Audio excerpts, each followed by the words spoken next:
நல்ல தகப்பனுக்காக இயேசுவின் நாமத்தில் நன்றி செலுத்துகிறோம்.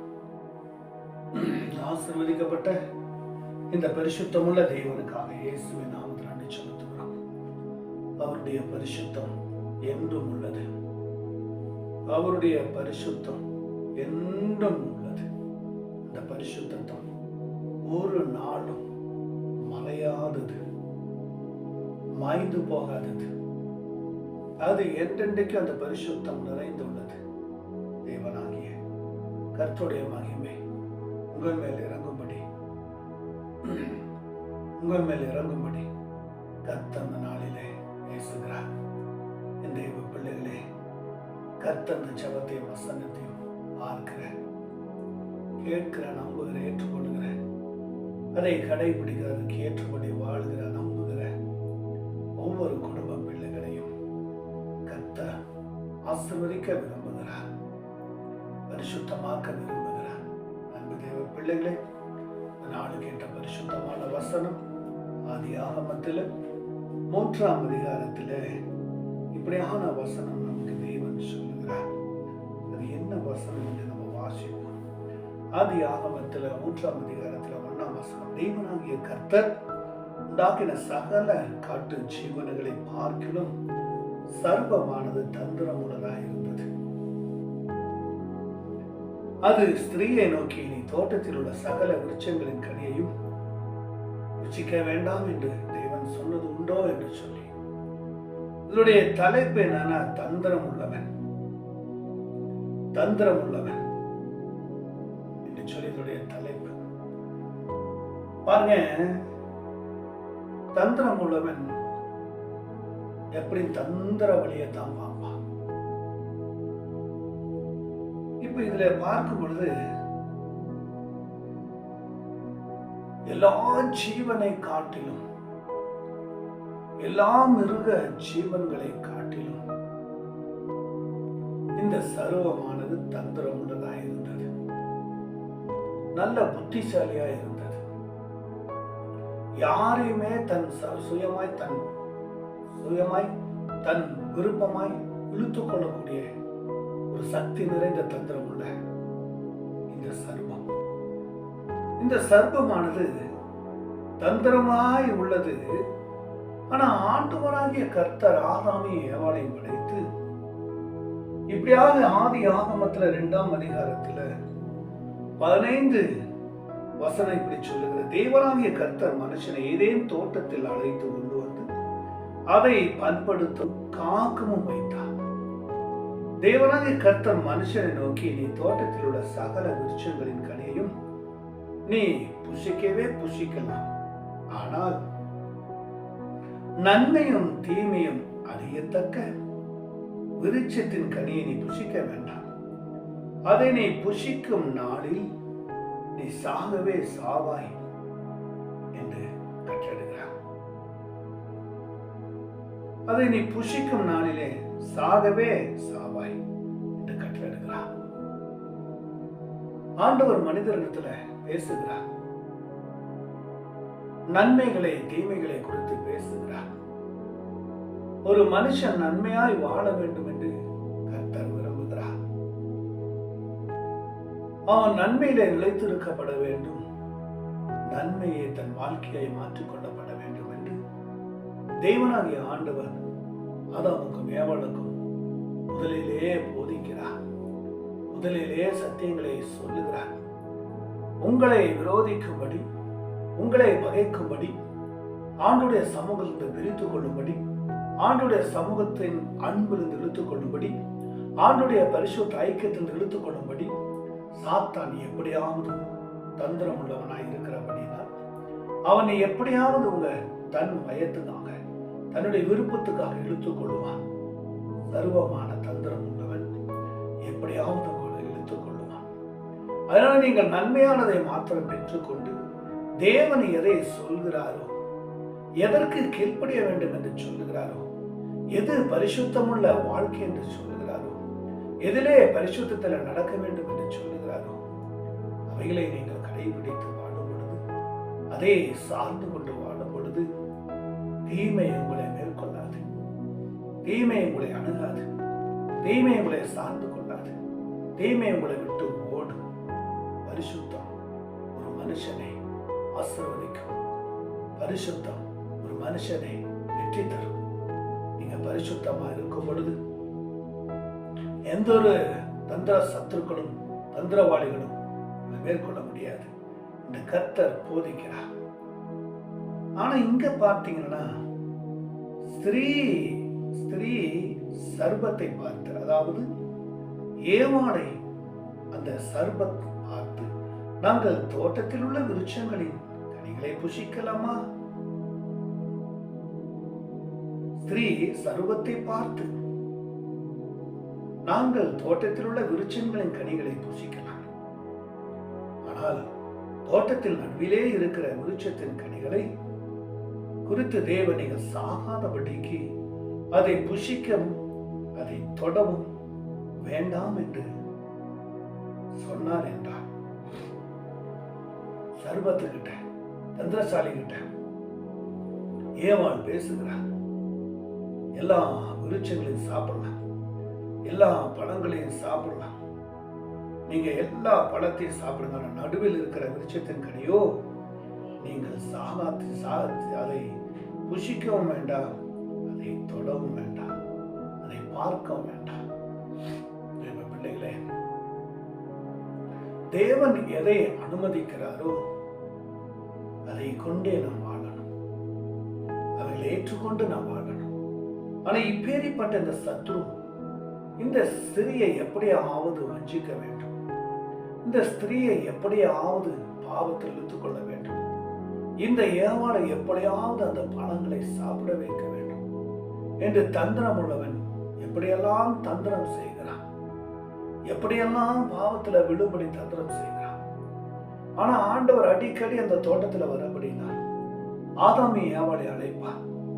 நீங்கள் பாவம் செய்யாதபடி நடுவில் இருக்கிற கனியை உண்ண வேண்டாம், சாப்பிட்டீங்களா, தொட்டீங்களா, பார்த்தீங்களான்னு கேட்பார். நாங்க தொட்டதும் இல்லை ஆண்டவரே, பார்த்ததும் இல்லை ஆண்டவரே,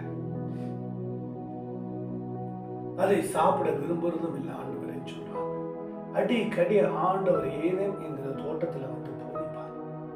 அதுவே ஜாக்கிரதையா இருங்க, எவளே ஜாக்கிரதையா இருங்க, உங்களோடு கூட நான் எப்பொழுதும் இருப்பேன். நான் வகை தேடுகிற தந்திரசாலி ஒருவன் வருவான், அவனை நீங்கள் எப்பொழுதுமே அவனுடைய சிந்தனையிலும் தந்திரவாளி சர்வத்தின் சிந்தனையிலும் நினைவிலே நீங்கள் இல்லாம உங்களை நீங்க பத்திரமா காத்துக்கொள்ளுங்க, உங்களை பத்திரமா வைத்துக் கொள்ளுங்க என்றெல்லாம் ஆண்டவர் அங்கே கர்த்தர் சொல்லுகிறார். ஆனா ஸ்திரீயோ தன்னுடைய வாழ்க்கையில் இருக்கிற எல்லாம் சத்துருவிட்ட சொல்லிவிட்டது, எல்லாம் சாப்பிடலாம், நடுவில் இருக்கிற சாப்பிடக்கூடாது. அப்பொழுது சர்வம் ஸ்திரியை நோக்கி சாகவே சாவதில்லை என்றார். ஆண்டவர் சொல்றார், இந்த பழத்தை சாப்பிடவில்லை என்றால் மரித்து போக மாட்டீங்க, இந்த பழத்தை உண்டால் செத்து போயிருவீங்க, சாகவே சாவா என்று சொன்னார். ஆனா சர்வன் ஸ்திரியை பார்த்து, நீங்க சாகவே மாட்டீங்க, நீங்க செத்து போக மாட்டீங்க, நீங்க அந்த பழத்தை சாப்பிட்டு தான் பாருங்களேன், உயிரோடு இருப்பீங்க என்று சொல்லி, நீங்கள் இதை புசிக்கும் நாளே 5:3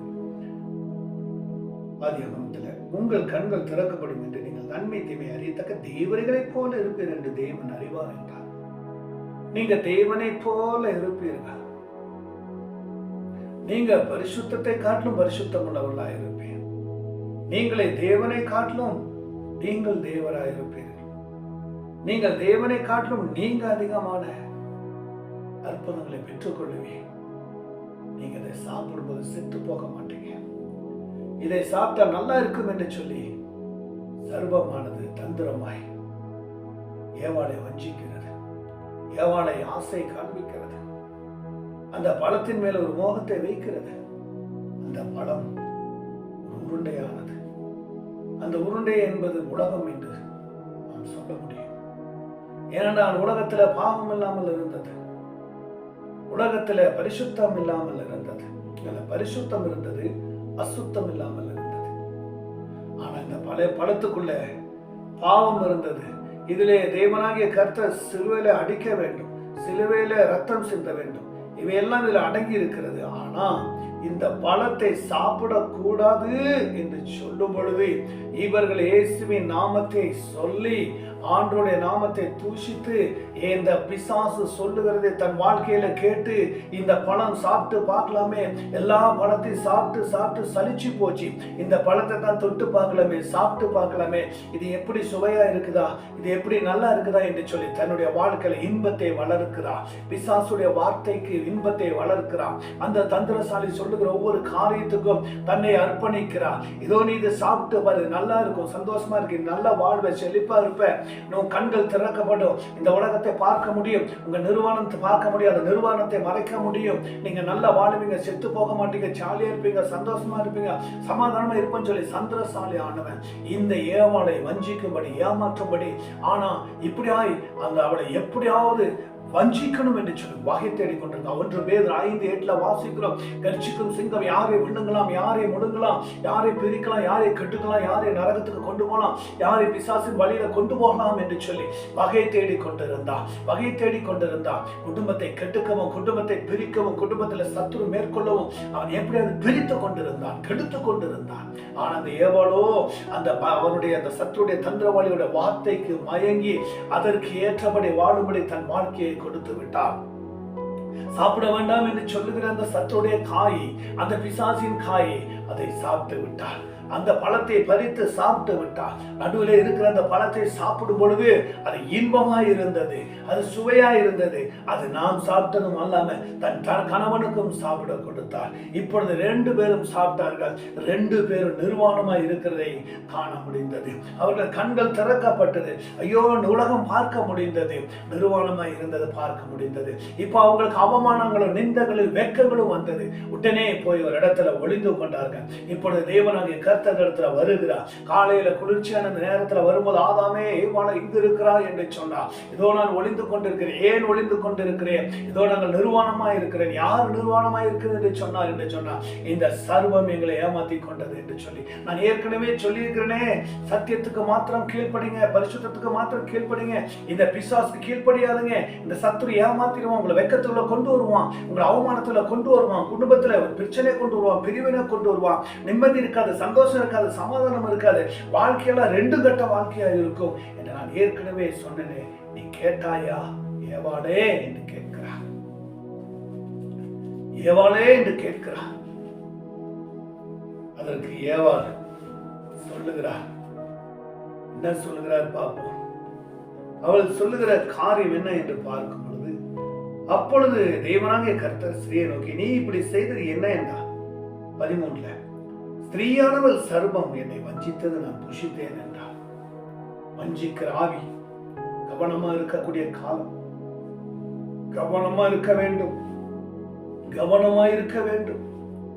காலம் சமீபமா இருக்க வேண்டியதுனால கவனமா இருக்க வேண்டும், கவனமா இருக்க வேண்டும். ஸ்திரீயானவள் சர்வம் என்னை வஞ்சித்தது, நான் புஷித்தேன் என்றார். வஞ்சித்தேன், புஷித்தேன், வஞ்சித்தது, அது கொடுத்து நான் சாப்பிட்டேன் அப்படின்னா ஆண்டவர் சொல்ல முடியுமா? ஆண்டவரே கொடுத்தார், சாப்பிட்டேன், என்ன வஞ்சித்துன்னு சொல்ல முடியுமா? தந்திரசாலி வருவான், அவனுக்கு இடம் கொடுக்க, அவன் இருதயத்தில் இடம் கொடுக்க கூடாது. ஓ, கர்ச்சிக்கும் சிங்கம் வருவான்,